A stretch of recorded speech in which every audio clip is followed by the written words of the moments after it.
The person who left the biggest mark on television variety had absolutely no visible talent. But behind the scenes was another story entirely.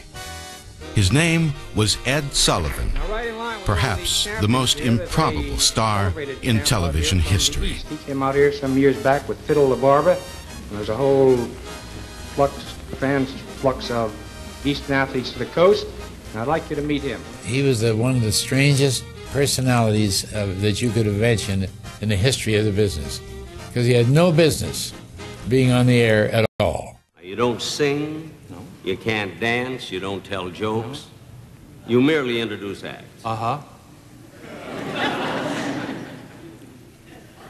And you've been doing this for 19 years. That's right. Mm-hmm. Well, Ed, if I may be so bold, and I don't like to ask this, but actually, how much do you make? I mean, how much money do you get for this particular job? Well, Jack, I'd say approximately $800 million. $800,000. I raise it, but I'm going to cut it down. He's reading it, and he got it wrong.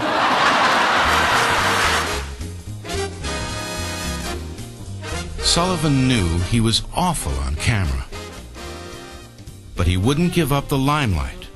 More than anything, he wanted fame, and to be famous, he needed to stay where the public could see him. Despite his odd stage presence, Sullivan did have a unique talent for booking acts, thanks to years of experience as a Broadway columnist. His skillful mix of highbrow, lowbrow, and newsworthy remains unmatched. And if you were the gal, she better be your sister. 'Cause if she ain't, you'll wish she was all right. A typical hour might include a washboard band, a ventriloquist act, You want to talk to him? and an excerpt from Shakespeare's King Lear. How fares your Majesty? Shows were masterpieces for the masses. You do me wrong to take me out of the grave. Even the order of the acts was an art form under Sullivan. On some nights, he would change the lineup during the broadcast to maximize the entertainment value. Behind the scenes, Sullivan was a master puppeteer, rewriting punchlines, adjusting costumes, editing sketches. Sullivan was especially concerned about promoting good taste.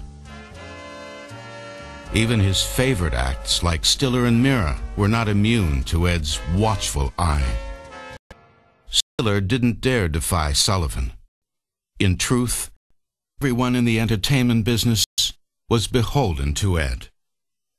Even Rolling Stones changed their lyrics to please him.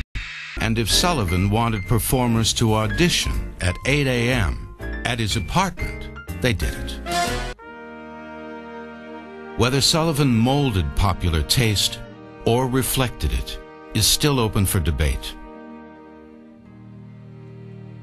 But he clearly had a gift, a sixth sense for entertainment, that kept him on the air for nearly a quarter century.